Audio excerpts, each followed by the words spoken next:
Thank you, Sally Lamloum. For this report, Sally is our editor-in-chief. Time now to introduce you to our dear guest, Mr. Mohamed Nazmy, chairman of multinational tourism companies. Thank you very much, sir, for being here with us.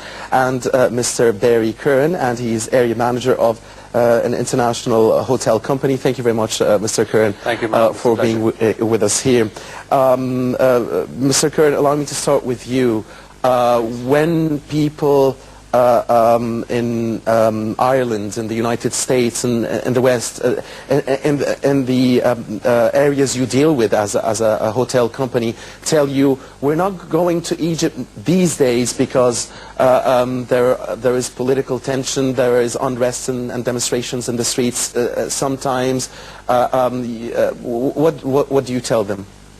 Well, firstly, Mohammed, unfortunately, it is something that we do hear all too often. And truthfully, we had expected to have passed this situation some months ago. But it continues up until today.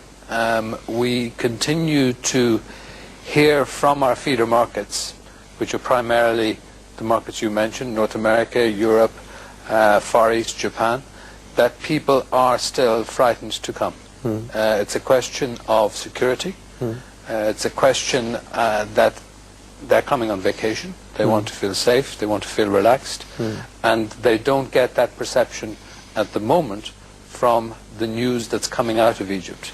Well, what is that worries them the most? I mean, recently also in the past weeks and past few months, we've had a series of kidnappings that were quickly solved. Yes, they were quickly solved in a matter of hours, but still, they did occur against... yes, they did. The latest was against the two Brazilian women that were freed. Yes. So it's been several of them have occurred. All of them have ended peacefully and very quickly, but is this also one of the things that... Without question. I mean, to reply to your first point, what is it? It's really fear for their personal safety. I'm not saying that it is a catastrophic fear, but it is a fear that's stopping them coming. And in our industry, and particularly in the tourism and leisure side of our industry, and don't forget we have the corporate side, which is slightly different, but in the tourism and leisure side, you don't need a high degree of fear to encourage an individual to say, well, guess what, I won't come to Egypt this year. I'll put it off to the following year or the year after. This year we'll go somewhere else. It's a very easy decision for them to make, so you don't need a high level of fear in order to dissuade them from coming. Right. And I'll give you an example of what I'm talking about. The weekend before last, the Sunday Times newspaper, which is one of the largest circulating newspapers in the United Kingdom, and indeed also circulates in Ireland where I'm from, in the magazine section had a full-page article, and the headline of the article was, "Should you come to Egypt now?" ? And the entire body of the article catalogued every single incident that happened in Egypt to a foreigner or to a tourist since the uprising. Every single one. Right. And then actually went back further to the bad old days of Luxor. So it's not making it any easier for Egypt, the fact that things are ending peacefully, because they are still happening. It's a question of, it's like dropping water, drop after drop after drop. And what we need, of course, is a sustained period of stability and non-events. Right. For want of a better way of putting it. Indeed. Mr. Nazmy, we know, of course, that you, as a pioneer in this field, in the private sector, are doing all you can. You and your colleagues are doing all you can to help get tourism back to normal rates in Egypt. What's your assessment of the government's efforts? I mean, we've had the Minister Abdul Noor going to the Berlin bourse, visiting Russia, going to France, meeting with the representatives of top companies there, trying to persuade these key markets to go back to Egypt. Is this enough, or I mean, what is it you need? You want to see from the government? Not really enough, because, well, the Minister of Tourism, he really, I must say, is doing the maximum of his best. I mean, he's doing the best he could. But again, you know, like Mr. Khan said, the fears, you know, you cannot take away unless you see it happening in the country. I mean, the stability, the political stability, and security stability, that's really a must.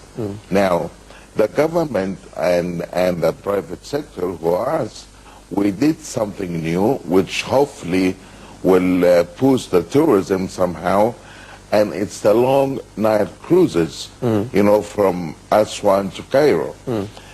We have advertised that, and the minister have announced that in Berlin ITB, and we already have reservation. You know, some people are coming on this cruise. But honestly, again, as I always say, Mohammed, without the political stability and security stability, we cannot have tourism, because many people have the fear. You cannot imagine the amount of efforts and the money that you spend on advertising to get people here.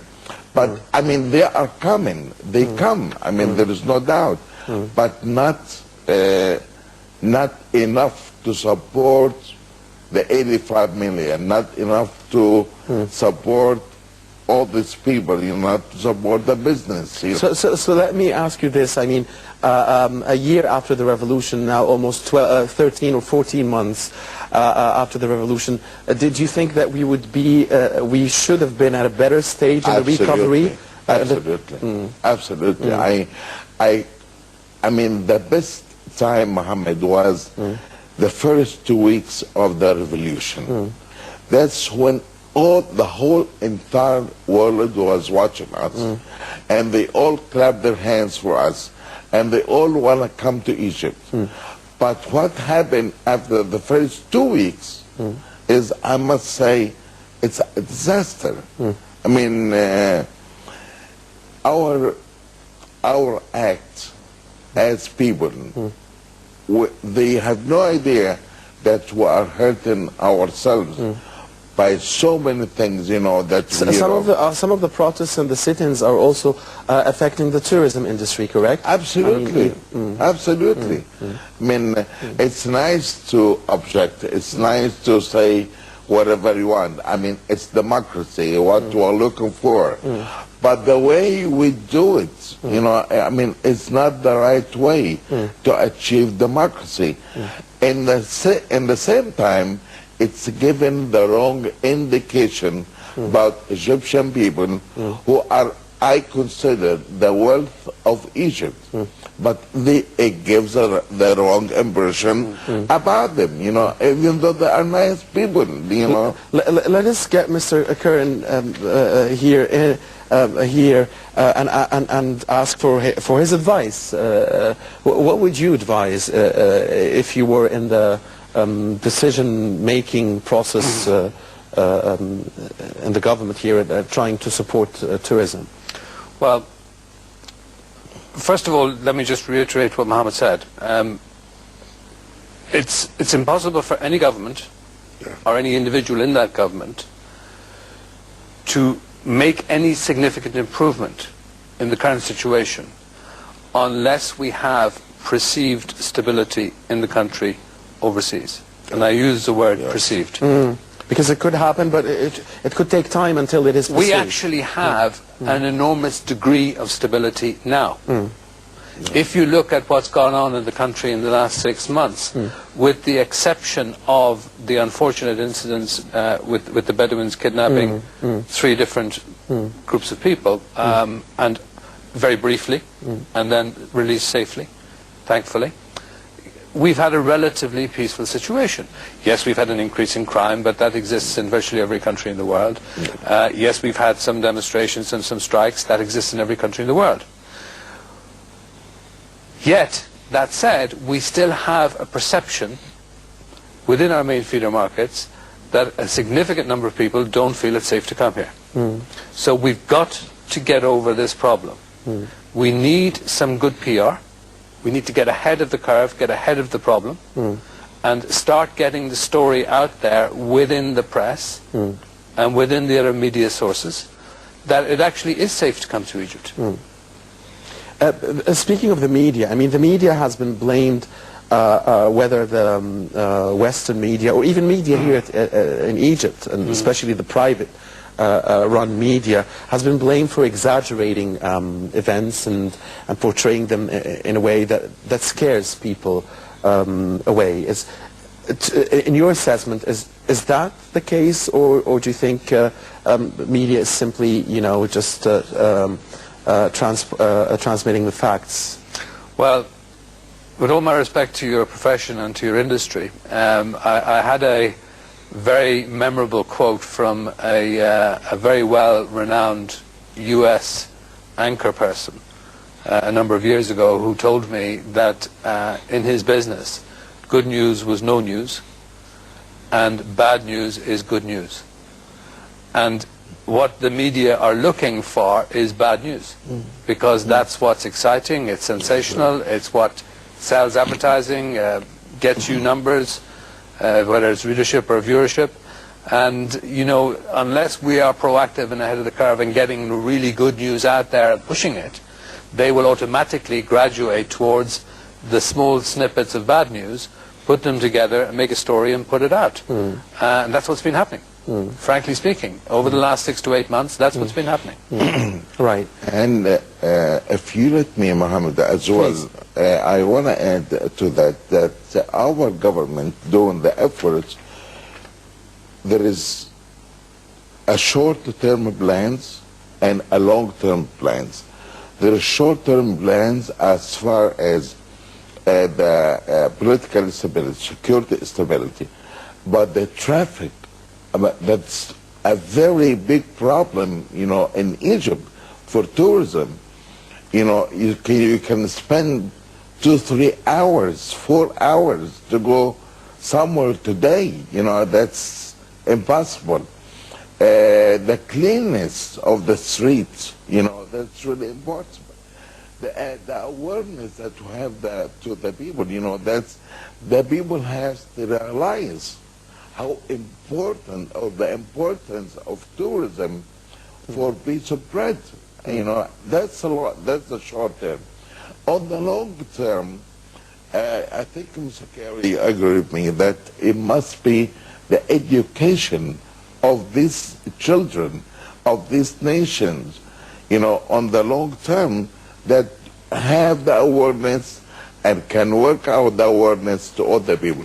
I really think that's very important. 3, the Supreme Council of Tourism must be operated, you know, must be in business, because as far as we know on that business, that if we have in this council, which is the case actually, have a representative, you know, or a minister from every, you know, all together in one council, they really should know what is the problem. It's not hard to figure, but they can take decisions and they can move on with plan, regardless the minister is on or a change of minister, that's no problem. But that's a plan for the country. I mean, we must come to the point and the real awareness that the tourism is our future. Right. Mr. Chairman talked about PR, public relations, and you, Mr. Nazmy, in the private sector, do you have enough contact with the officials, with the different ministries? I mean, to get tourism working, it's not just about the Ministry of Tourism. It's also about the Ministry of Interior. It's also about the Ministry of Health, and perhaps the entire the nation should be behind this. So, do you have enough contact with the officials to portray your visions, your schemes, your plans, what you want to see implemented? Actually, not. Actually, you know, the Minister of Tourism actually, I mean, is the one official, you know, about this business. So through him, we can have, you know, the other, and or he speaks on behalf of us, you know, with the all minister. But I think we really need time, and we really need to sit down and really think about the tourism business. Because till now, Mohammed is not taken seriously as it should have. It should have. Mr. Curran, also any fears about the fact that Islamists are now an important player in power in Egypt? Does that scare away any tourists, any groups of tourists? Does it scare you as a man in this business that this market could be affected in a negative way, potentially? Well, I can certainly speak for myself. Not at all. The messages and the meetings that we've had with the Islamic parties, and particularly with the Freedom and Justice Party, have been extremely positive. They understand, I believe, how crucial Egypt is to the economy and to future employment prospects in this country going forward, and to inward investment, and to foreign reserves getting back to some normal, stable position. I think they understand all of that. They get it completely. Good. I have no fears. We've seen the example of Turkey, where they had an Islamic government there. Turkey's a very important player in the international tourism business, had no impact on their inward bound business. So I see no reason why it should have here. Right. So that really doesn't disturb me or upset me or worry me at all. No, and they even have 29 million, you know, in Turkey. And the militia, about 23 million now. I don't see it as a problem. So it's not good to hear.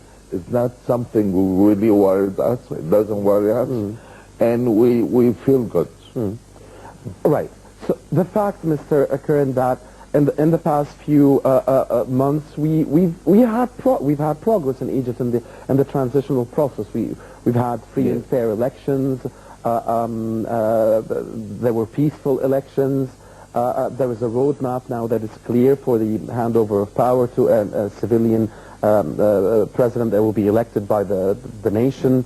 The fact that transitional period now is only a few months, has only a few months in its life, and we should have a president, and should things should go back to normal, the progress we've seen and the outlook, does it tell you that Egypt can recover soon, or do you think that the security lapses that occurred here and there, albeit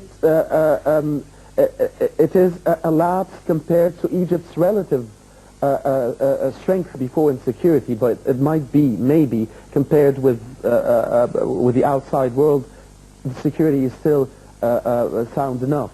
Do you fear that problems could still occur after the end of the transitional period, or do you think things will move forward? I think that's a really good question, Mohammed. I think it should be understood that internationally, our consumers, the people sitting in Manchester or sitting in Deauville or sitting in Geneva or wherever they are, actually really don't know that you're going to have a presidential election. So I think it's false to expect that as soon as the presidential election is finished, a light switch will come on and everybody will say the presidential election is over, now let's come. That's simply not going to happen. It all comes down fundamentally to this feeling of security. Now, as Egyptians or people like me living in Egypt, we are hoping that following those elections, we will have a prolonged period of stability, so we can send that message out internationally. But what we need to understand is, in our industry, in tourism, it takes time for the markets to come back. So we could be looking at the back end of this year, or indeed somewhere during the following year, before we see any return to normality in terms of volumes. It will then take us a further 6 to 8 months to get the rates back up to where they were, because they've also been decimated. Right. Because of the drop in occupancies. They've been dropped. That'll be the second thing to come back. So you're looking at a 2-year cycle, 3.5-year, 2-year to 3-year cycle before we get back to normal levels of business volume and revenues. Is it fair to say that security in Egypt, and you've been living here for a long period, and you must have traveled in your business across the globe. Is it fair to say that Egypt, the security problems in Egypt are so exaggerated because Egypt used to be so safe, but if we compare with with the international norm, Egypt is still safe? Is that fair, or would this be an Egyptian perception? I don't think that's correct. It is true. It was an extraordinarily safe place to live. I brought up 2 children here who are still living here, who never left throughout the entire revolution. It's a very, very safe country. The issue is what has happened in Egypt, and of course don't underestimate what is happening around you. Right. And what is still happening in Syria. Because very often with our international visitors, they package the whole region together. So they look at Libya, they look at Syria, they see what has happened there, and that's another reason that they may not come. And we've had an influx of Libyans coming here, and it is very clear and very frank. And we thank you for your frankness. And also, Mohammed, we cannot deny the international problem, the international economic problem. The global financial crisis. So are we offering discounts? I mean, are we in the business offering, good prices? Oh yeah, because the price, you can always find a price that is right, even just to make up for whatever problems there are. I disagree with you, actually, because the prices are so competitive that in some cases it's very, very difficult to make any profit at all at the prices that are being offered. But when it comes to security, it is the one thing which will not encourage them to accept a ridiculously low price. Because if they feel they're actually putting themselves at risk, it is the name of the game. It is the bottom line. It is the bottom line. And also back to you, it's the media. If we can have the media also, look, the media was saying that it hurts us, it hurts Egypt somehow, right? So why don't you use the media also to show that in spite of having these bad things happening here in Egypt, the good things happen here also in Egypt? I mean, we show both parts, I mean, and every country somehow they have some problems, in the States and everywhere, I mean, you could be walking at 12 o'clock noontime in Los Angeles and somebody shoots you. So it's not the end of the world, but we should show the good side as well and the stable side as well that's happening in Egypt, with the hope that we can improve on the bad side. And tourism will come back.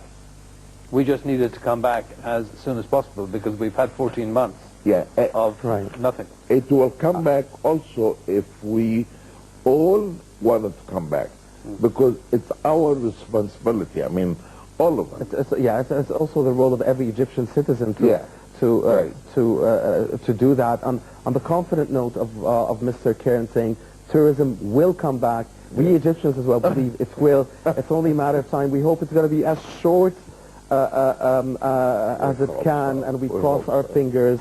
On that note, we thank you very much, Mr. Barry Curran. Unfortunately, our time is up. Area manager of an international hotel company. It's been a great pleasure. It's been informative and useful to listen to your views, sir. We hope to see you again here on Nile International. Thank you, Mohamed. And thank you, Mr. Mohamed Nazmy, as always, for giving us the pleasure of visiting us here. Chairman of multinational tourism companies. Always a great pleasure having you here with us, sir. It's a pleasure to be with you. Thank you, Mr. Nazmy. Dear viewers, do stay with us. We'll be back with the second segment of the debate after we watch a report on electronic trading in Egypt. E-trading in Egypt? Stay with us.